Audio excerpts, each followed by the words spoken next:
नमस्कार, स्वागत है आपका कलाम एकेडमी के डिजिटल प्लेटफॉर्म पर, जहां पर इस विशेष वीडियो में, इस विशेष सत्र में, इस बहुत ही सिंपल सेशन में हम बात करेंगे एक बेहद महत्वपूर्ण कॉन्सेप्ट की, और वो है अधिगम के वक्र, लर्निंग कर्व्स।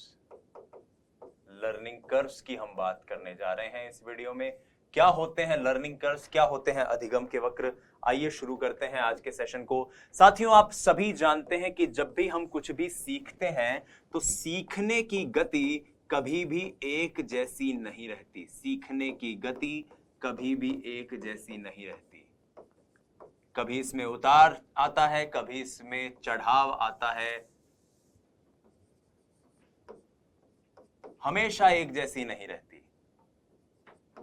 मान लीजिए आपके टीचर आपको कहते हैं कि आज मैं आपकी 4 घंटे तक क्लास लूंगा, तो ऐसा होता है कि कई बार आपको लगता है कि 1-1.5 घंटे तक तो चीजें समझ में आ रही है, लेकिन जैसे जैसे क्लास आगे बढ़ रही है चीजें बोझिल होती जा रही हैं, बोरिंग होती जा रही हैं, आपको लग रहा है सर जो है फट रहा है, समझ में कुछ भी नहीं आ रहा, सब ऊपर से जा रहा है।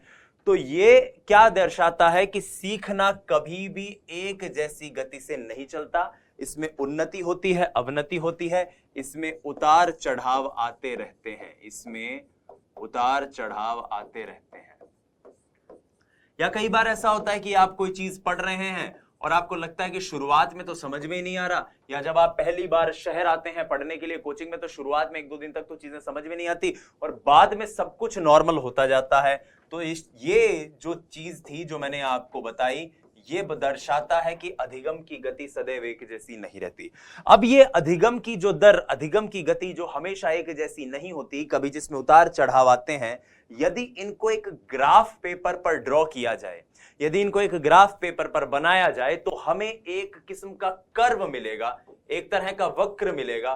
और वो जो एक किस्म का कर्व है, एक तरह का वक्र है, ये क्या कहलाता है? अधिगम वक्र या फिर लर्निंग कर्व। लर्निंग कर्व को लेकर गेट्स एक बात कहते हैं,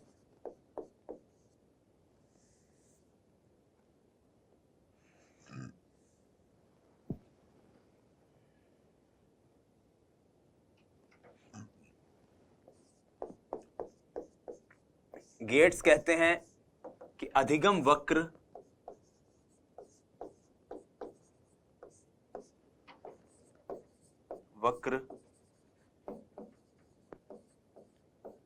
अधिगम की मात्रा, गति व प्रगति की सीमा को ग्राफ पेपर पर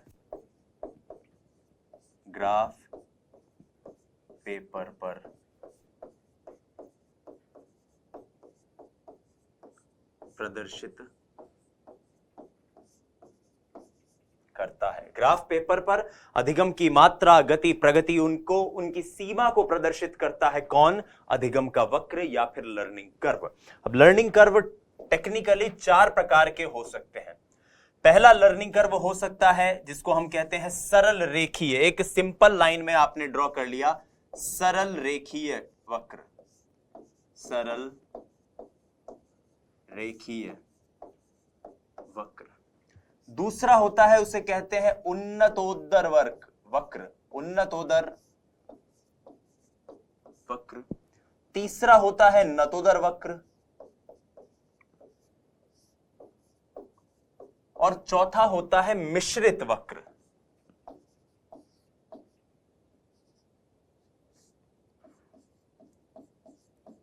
मिश्रित वक्र। आइए अब इन सभी तरह के वक्र के बारे में चर्चा कर लेते हैं। सबसे पहले बात करते हैं सरल रेखीय वक्र की, सिंपल लाइन या जो स्ट्रेट लाइन कर्व की। सरल रेखीय वक्र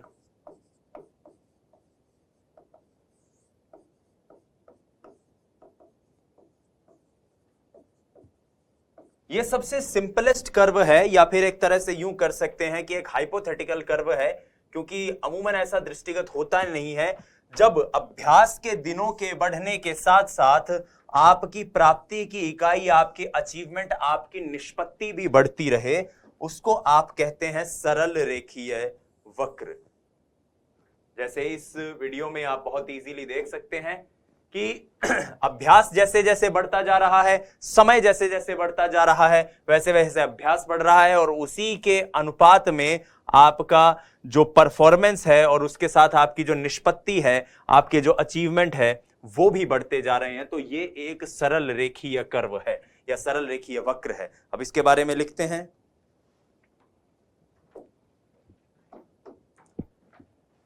सीखने की प्रगति को सीखने की प्रगति को लगातार बढ़ते हुए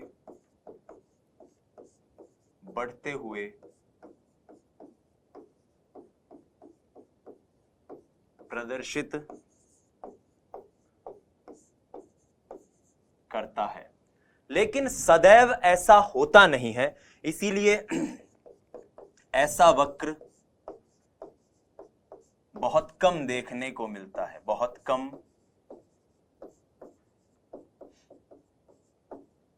दृष्टिगत होता है। दूसरा महत्वपूर्ण वक्र जो हम पढ़ते हैं वो होता है आपका उन्नतोदर वक्र या फिर ऋणात्मक उन्नति सूचक वक्र। तो दूसरे वक्र का नाम होता है साथियों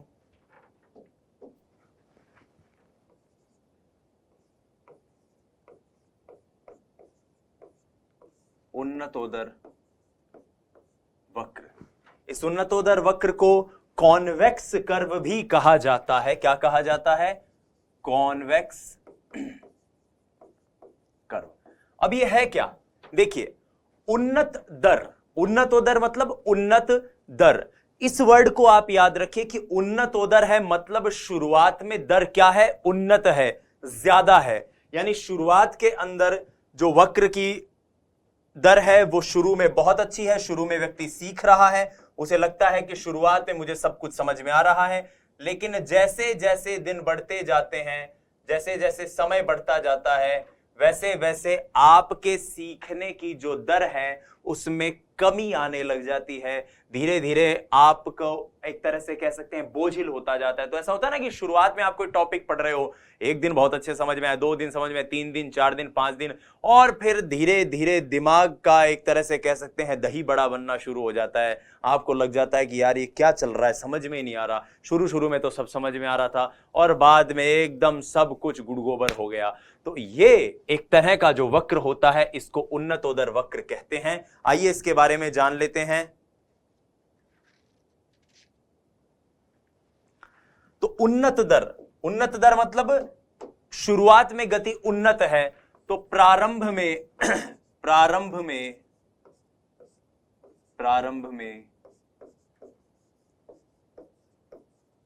सीखने की गति, प्रारंभ में सीखने की गति तीव्र होती है, किंतु बाद में सीखने की गति मंद पड़ जाती है, मंद पड़ जाती है। अब इसका एक नाम और है, वो है ऋणात्मक उन्नति सूचक वक्र। नेगेटिव ग्रोथ या नेगेटिव एक्सीलरेटेड कर्व भी इसको कहते हैं। तो इसके लिए एक और नाम है और वो नाम क्या है? ऋणात्मक उन्नति सूचक वक्र। उन्नत दर, शुरुआत में उन्नत थी दर, बाद में धीरे धीरे कम हो गई। अगर मैं इसके ठीक उलट बात करूं तो यहां पर एक ऐसा कर्व है, एक ऐसा वक्र है जिसकी दर शुरुआत में तो अच्छी थी, शुरुआत में तो जिसके अंदर यह था कि चीजें जा रही थी, लेकिन माफ कीजिएगा, शुरुआत में जिसमें जो लर्निंग की जो गति थी वो बहुत ही कम थी, शुरुआत में सीखा ही नहीं गया था। मैंने पहले उन्नत वाली बात बोल दी थी, कंफ्यूज नहीं होना है। दूसरा जो वक्र मैं पढ़ रहा हूं वो नतोदर वक्र है, जिसमें शुरुआत में गति कम होती है, व्यक्ति नहीं सीख पाता है, लेकिन बाद में अचानक से उसकी गति बढ़ती है और वहां से फिर अधिगम की प्रक्रिया तीव्र हो जाती है। तो प्रारंभ में अधिगम की प्रक्रिया जो थी वो कमजोर थी और बाद में अधिगम की प्रक्रिया तीव्र हो जाती है। तो ये कौन सा वक्र है? ये नतोदर वक्र है। ये नतोदर वक्र है। उन्नतोदर में क्या था कि शुरुआत में गति तीव्र थी और बाद में धीरे हो गई। नतोदर में क्या है? शुरुआत में धीरे है, शुरू में कुछ समझ में नहीं आ रहा है, लेकिन बाद में धीरे धीरे चीजें समझ में आने लग जाती है। आप देख सकते हैं धीरे धीरे फिर प्रगति होती है। तो इसको लिखिए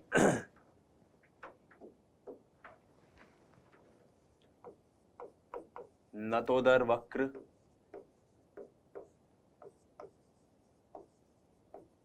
कॉनकेव कर्व।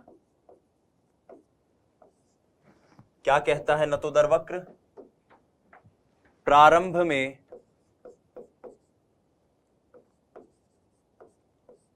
में सीखने की गति धीमी होती है,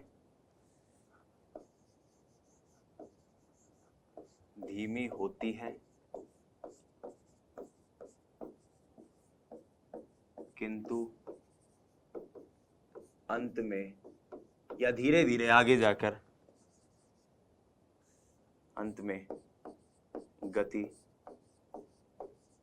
तीव्र हो जाती है। इसके लिए एक और वर्ड इस्तेमाल होता है और वो है धनात्मक उन्नति सूचक वक्र। धनात्मक उन्नति सूचक वक्र। ठीक है। नतोदर यानी कि शुरुआत में नत शुरुआत में कम है और बाद में ज्यादा है। उन्नतोदर शुरुआत में ज्यादा है, बाद में कम है दर। यहां से आपको चीजें याद रखनी है। अब कई बार ऐसा होता है कि हमें इस प्रकार की दर देखने को मिलती है, इस प्रकार के कर्व देखने को मिलती है। वास्तविकता में बात करें, हम जब परीक्षा की तैयारी करते हैं तो ऐसा होता है शुरुआत में गति धीरे हुई, फिर एकदम से तेज हो गई, फिर कुछ समय बाद लगता है कि यार बोझिल हो रहा है चीजें, अब थोड़ा सा रेस्ट करते हैं या फिर 2-1 दिन का ब्रेक देते हैं क्योंकि अब समझ में नहीं आ रहा है, तो पुनः गति धीमे हो गई, फिर गति पुनः तेज होगी। तो वास्तविकता में क्या है? ये धीमी तेज गति चलती रहती है और इसीलिए वास्तव में जो अधिगम के वक्र बनते हैं वो उन्नत दर और नतोदर वक्र दोनों का एक तरह से मिश्रित कर्व बनता है, इसीलिए इसको मिश्रित वक्र का नाम दिया जाता है। तो चौथा जिस तरह का हमने जिस प्रकार का टाइप ऑफ कर्व देखा था वो है मिश्रित कर्व, मिश्रित वक्र,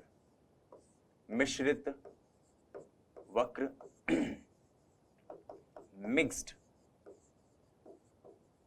कर्व। तो क्या मिक्स्ड कर्व कोई एक अलग किस्म का कर्व है? नहीं, यह कोई भिन्न प्रकार का वक्र नहीं है।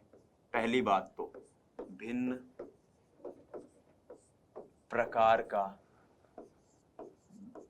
वक्र नहीं है। यह नतोदर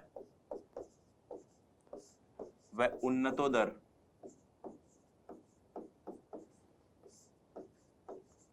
वक्र का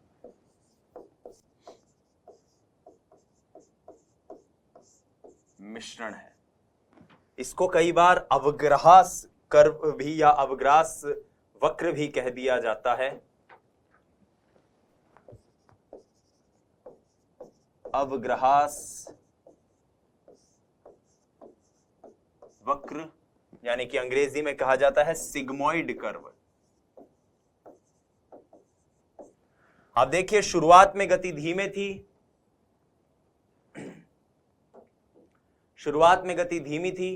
फिर गति तीव्र हो गई, फिर वापस धीमी हुई, फिर वापस तीव्र हो गई। तो धीमी तीव्र इसी प्रकार से अधिगम की जो गति है वो चलती रहती है। इसी की बात ये करते हैं किस कर्व में या किस वक्र में? मिश्रित वक्र में।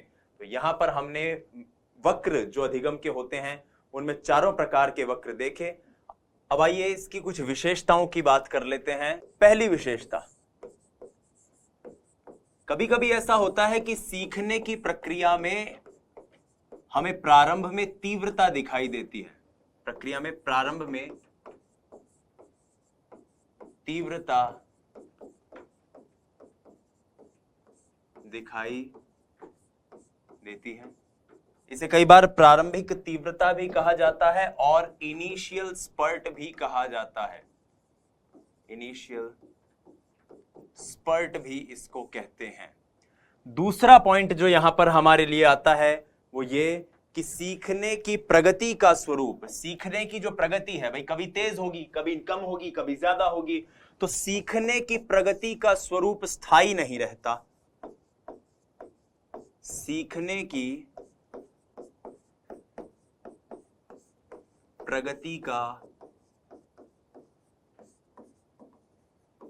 स्वरूप स्थायी नहीं रहता, यानी सीखने में प्रगति हमेशा एक जैसी नहीं होती, कभी ज्यादा होगी, कभी कम होगी। और इसी प्रक्रिया में कई बार ऐसा होता है कि हमें लगता है कि एक समय ऐसा आ गया है जब कोई उन्नति हो ही नहीं रही है, जब कोई प्रगति हो ही नहीं रही है, जब एक तरह से एक अवरोध आ गया है, और इसी उन्नति ना होने को अधिगम का पठार कहा जाता है।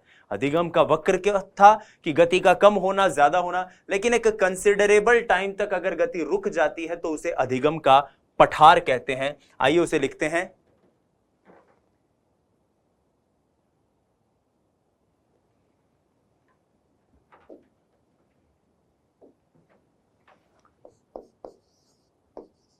किसी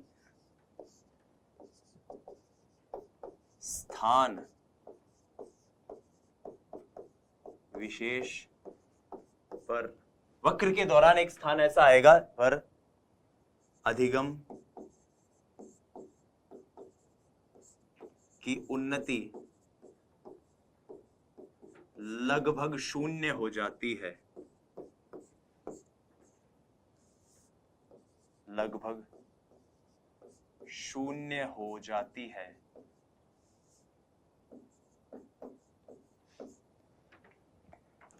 है। ऐसे स्थान को अधिगम का पठार कहा जाता है। पठार कहा जाता है। अधिगम का पठार, कि वहां पर अधिगम की प्रक्रिया जो है वो लगभग यूं लग रहा है शून्य हो गई है, कुछ भी नहीं समझ में आ रहा है। कई बार ऐसा भी होता है कि शारीरिक सीमा के चलते, व्यक्ति की शारीरिक सीमा जो है उसके चलते व्यक्ति के अधिगम प्रक्रिया में अवरोध आ जाता है, व्यक्ति अपनी फिजियोलॉजिकल लिमिट तक पहुंच जाता है, तो शारीरिक सीमा भी एक बड़ा कारण है। वैसे अधिगम के वक्र में जो उन्नति और अवनति होती है, भाई कोई चीज बढ़ रही है, अधिगम की गति बढ़ रही है, या अवनति के कई कारण हैं, या फिर ये गति कम हो रही है, तो इसके पीछे कई कारण हैं। क्या क्या कारण है? जैसे कि व्यक्ति का अभिप्रेरित रहना, व्यक्ति की आवश्यकताएं, बाहरी वातावरण, वही सारे कारण जो अधिगम को प्रभावित करते हैं। अधिगम को प्रभावित करने वाले कारक हमने पढ़े थे ना, वही सारे कारक। तो बाहरी कारक, थकान, विषय वस्तु का कठिन होना, यह भी एक कारक हो सकता है।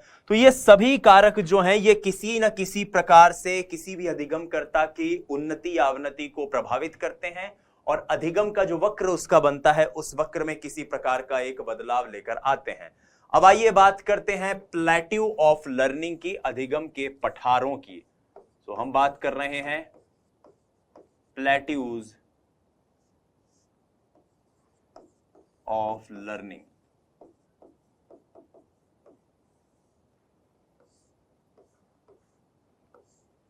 मैं आपके लिए एक कॉन्वेक्स कर्व ही लेकर आ गया, ठीक है, और ये कॉन्वेक्स कर्व जो है, ये जो अधिगम का एक तरह से कह सकते हैं उन्नतोदर वक्र है, इस उन्नतोदर वक्र में क्या हुआ होगा, आपको याद है कि शुरुआत में गति उन्नत थी और बाद में धीरे धीरे कम हो गई।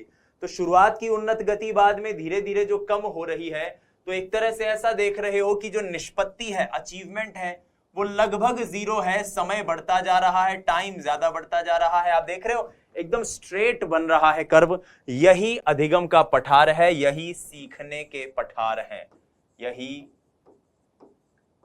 सीखने के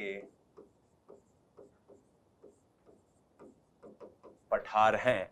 तो अधिगम के पठार में लिखिए, रॉस का एक कथन है। रॉस कहते हैं कि अधिगम के पठार व्यक्ति के अधिगम प्रक्रिया की उस विशेषता को बताते हैं जिसके अंतर्गत हमें उस अवधि का पता चलता है जिस अवधि में अधिगम प्रक्रिया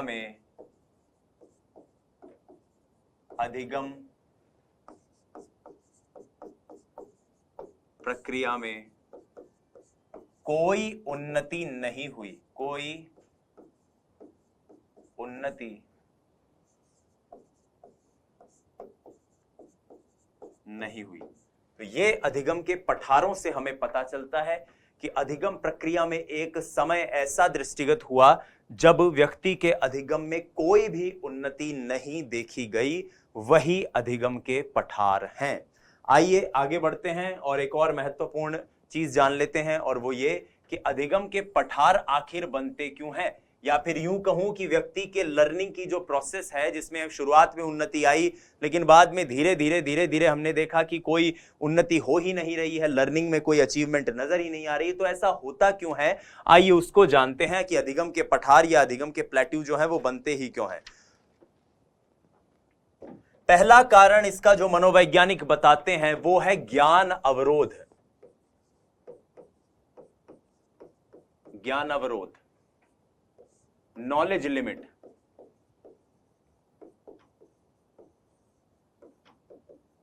अब ज्ञान अवरोध क्या है साथियों?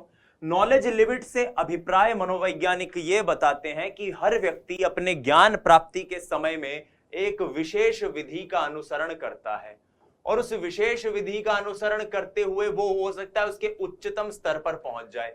अब इसके ज्यादा तो कुछ कर नहीं सकता ना, इससे ज्यादा तो क्या करेगा वो, तो वहां पर फिर ज्ञान का अवरोध आ जाता है, क्योंकि इससे ज्यादा लिमिट नहीं है, इससे ज्यादा इसके ऊपर आप कोई चीजें नहीं सीख सकते। अब मनोवैज्ञानिक इसको ऐसे बताते हैं कि मान लो कोई व्यक्ति टाइप करना सीख रहा है, और टाइप करने सीखने की प्रक्रिया में वो हमेशा देख देख कर किसी को पहले देखता है, फिर टाइप करता है, फिर देखता है, फिर टाइप करता है।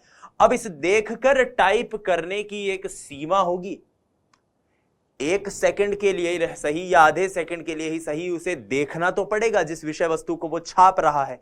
तो ऐसे में इस जगह क्या आ गया, एक अवरोध आ गया, इससे ज्यादा इस विधि में वो नहीं सीख सकता, और इसीलिए यहां पर अधिगम का पठार बन जाता है। दूसरा जो तरीका मनोवैज्ञानिक बताते हैं वो बताते हैं उत्साह अवरोध, उत्साह का अवरोध, उत्साह अवरोध, उत्साह अवरोध। कि सीखने की प्रक्रिया में प्रेरणा,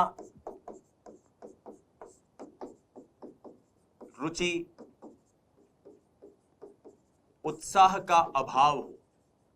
आप जो सीख रहे हो उस प्रक्रिया में इन सभी चीजों का एक तरह से अभाव आ जाए, आपसे कोई पूछ ही नहीं रहा, आप टेस्ट में कोई नंबर जो है वो आपके टेस्ट हो ही नहीं रहे, तो टेस्ट में नंबर भी नहीं आ रहे, आपका कोई दोस्त साथी परिवार वाला कोई ये नहीं पूछ रहा कि भाई तू क्यों पढ़ रहा है, आपको खुद को लग रहा है कि यार मैं इतने सालों से तैयारी कर रहा हूं, क्यों पढ़ रहा हूं, क्या रीजन है, तो धीरे धीरे वो जो उत्साह है वो मर जाता है, और उसके मरने के कारण भी कई बार इस उत्साह में, इस मोटिवेशन में भी कमी आ जाती है, और इस मोटिवेशन की कमी के कारण भी अधिगम का पठार बन जाता है। तीसरा जो कारण मनोवैज्ञानिक बताते हैं अधिगम का पठार बनने का, वो है एक प्रकार से शारीरिक सीमा। जैसे मान लीजिए अब मैं हूं एक दुबला पतला सा इंसान, आपको जो पढ़ा रहा है, ये एक दिन सोच ले कि इसको 100 मीटर की रेस में दौड़ना है। अब पहली चीज तो ये बताओ कि उम्र के इस पड़ाव में अगर मैं ये सोचूं कि मुझे 100 मीटर की रेस में दौड़ना है, तो क्या मैं कोई एक बहुत ही शानदार धावक बन सकता हूं? नहीं। जब ये बात 10-15 साल के आसपास शुरू होती तो शायद ऐसा हो पाता, अब ऐसा नहीं है, तो शारीरिक सीमा आ गई। और चलो मान लीजिए शरीर भी, मैं तो कह रहा हूं स्वस्थ है, और दौड़ना शुरू भी कर दिया, तो क्या हम कभी यूसेन बोल्ट जितना दौड़ पाएंगे? बिल्कुल नहीं, क्योंकि उनके शारीरिक सीमा या वंशक्रम के कारण उनमें जो आनुवांशिक गुण आए हैं वो इसी प्रकार के हैं कि वो बहुत तेज दौड़ सकते हैं। हम वैसा नहीं कर सकते, इसीलिए इस शारीरिक सीमा के कारण भी अधिगम में एक प्रकार का पठार आ जाता है। कई बार यह पठार इसलिए भी आता है कि व्यक्ति अधिगम की प्रक्रिया में अनुचित विधि का इस्तेमाल करता है। अनुचित विधि का प्रयोग, मान लीजिए गणित की कक्षा में आप लोग पढ़ रहे हो, लेकिन जब भी जोड़ते हो उंगलियों का प्रयोग करके जोड़ते हो, तो उंगलियों का प्रयोग करना एक प्रकार की शुरुआती अधिगम प्रक्रिया में फिर भी ठीक है, लेकिन एक समय आने के बाद क्या होगा कि आप उंगलियों पर जोड़ोगे तो आप बहुत ज्यादा आगे तक नहीं बढ़ सकते, और इस अनुचित विधि के कारण भी कई बार आपकी लर्निंग जो है वो रुक जाती है, अधिगम में उन्नति 0 हो जाती है और एक पठार का निर्माण हो जाता है। इसके बाद आती है विषय की कठिनाई। हम अपने आप को ही दोष दे रहे हैं, कभी ऐसा भी तो सोच लो कि विषय ही कठिन हो सकता है, हाँ या ना? विषय की कठिनाई, विषय ही इतना कठिन हो कि आप उसे ना समझ पाओ तो ये क्या कहलाएगा? विषय की कठिनाई। इसके कारण भी हो सकता है चीजें समझ में नहीं आ रही हो और अधिगम का पठार बन जाए, या ऐसा हो सकता है जो आपका अधिगम करता है उसकी इतनी आईक्यू ही नहीं है, उसमें बुद्धि ही नहीं है, मंदबुद्धि है, वो बुद्धि लब्धि का अभाव है, तो यह भी एक कारण हो सकता है कि उसका अधिगम अच्छे से नहीं हो पा रहा हो। कई बार ऐसा हो सकता है कि जिस वातावरण में व्यक्ति रह रहा हो वो वातावरण इतना दूषित हो कि वो वातावरण आपको सपोर्ट नहीं करे।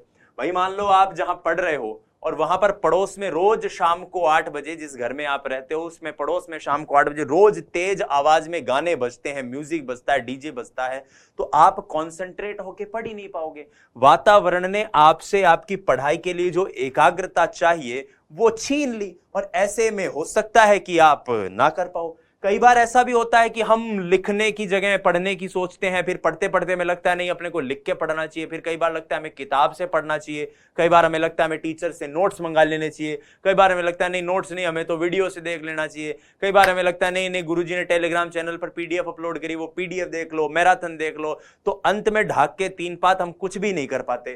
तो कई बार ऐसी भी चीज होती है कि हम बार बार अपने अधिगम की विधि को बदलते रहते हैं, बार बार विधि को बदलना, बार बार हम अधिगम की विधि को बदलते हैं, उस कारण भी कई बार ऐसा होता है कि अधिगम प्रक्रिया जो है उसमें पठार बन जाते हैं। तो प्रिय साथियों, ये अधिगम को लेकर हमने कुछ महत्वपूर्ण बिंदुओं पर चर्चा की। आइए एक बार पुनः रिवाइज कर लेते हैं। सबसे पहले हमने बात करी सीखने की गति की, जो कभी भी एक जैसी नहीं रहती, कभी तेज होती है, कभी मंद पड़ जाती है। इसमें कभी उतार चढ़ाव आते रहते हैं, और इन्हीं उतार चढ़ावों को अगर आप एक ग्राफ पेपर पर लिखें, बनाएं, तो वो क्या कहलाएंगे? अधिगम के वक्र। अधिगम के वक्र सरल रेखीय हो सकते हैं, उन्नतोदर हो सकते हैं कि शुरुआत में गति तेज थी बाद में धीरे हो गई, नतोदर हो सकते हैं कि शुरुआत में गति धीरे थी, नत थी, कम थी और बाद में तेज हो गई, और मिश्रित हो सकते हैं, उन्नतोदर भी हो सकते हैं, नतोदर भी हो सकते हैं। सबसे पहले बात करते हैं सरल रेखीय की। ये एक तरह का हाइपोथेटिकल है, क्योंकि वास्तव में ऐसा होता नहीं है कि जैसे जैसे अभ्यास बढ़ाते जाओ वैसे वैसे आपका अचीवमेंट भी बढ़ता जाए, बीच में कभी कोई रुकावट आए ही नहीं। तो ये उन्नतोदर, माफ कीजिएगा, सरल रेखीय वक्र है। फिर आता है उन्नतोदर वक्र, जिसमें प्रारंभ में गति बहुत तेज होती है और बाद में धीमी पड़ जाती है। तो प्रारंभ में गति तेज थी, बाद में धीमी पड़ गई। आप इसको इस सेक्शन के जरिए समझ सकते हो, इस सेक्शन के जरिए। कंफ्यूज नहीं होना है, शुरुआत में गति तेज थी और बाद में धीमी पड़ गई, इस तरह का एक वक्र बनेगा। आप चेक कर पा रहे हो? मेरे ख्याल से इस प्रकार का एक वक्र बनेगा, शुरुआत में तेज थी बाद में धीमी हो गई। फिर दूसरा है नतोदर, जिसमें शुरुआत में गति धीरे थी बाद में तेज हो गई। ठीक है, फिर इन दोनों का आप कॉम्बिनेशन लें तो आप इस तरह का कर्व एक बना सकते हैं, यही मिश्रित वक्र है। उसके बाद हमने इनकी विशेषता देखी कि सीखने की प्रक्रिया में जो तीव्रता है वो हमेशा दिखाई देती है, कभी कभी तो उसको इनिशियल स्पर्ट कहते हैं, प्रगति का स्वरूप एक सा नहीं रहता, और जब कई बार प्रगति रुक जाती तो उसे अधिगम का पठार कहते हैं। जैसे यहां पर इस खंड में अधिगम का पठार बन गया, लर्निंग जो है वो एकदम से ब्लॉक हो गई है, और इस अवधि में अधिगम प्रक्रिया में कोई उन्नति नहीं होती। हमने अधिगम पठार के कुछ कारण देखे, ज्ञान अवरोध, उत्साह अवरोध, शारीरिक सीमा का अवरोध, अनुचित विधि का प्रयोग, विषय की कठिनाई, बुद्धि लब्धि एक कारण हो सकती है, वातावरण, बार बार एक ही विधि को मतलब एक ही विधि के साथ ना रुकना और बार बार में अपने तरीके बदलते रहना, ये सभी कारण भी हो सकते हैं। फिलहाल मैं लेता हूं विदा, मिलूंगा आपसे अगली वीडियो में। धन्यवाद, जय हिंद, वंदे मातरम, स्वस्थ रहिए, मस्त रहिए, अपनी तैयारी में व्यस्त रहिए। बहुत बहुत आभार, नमस्कार।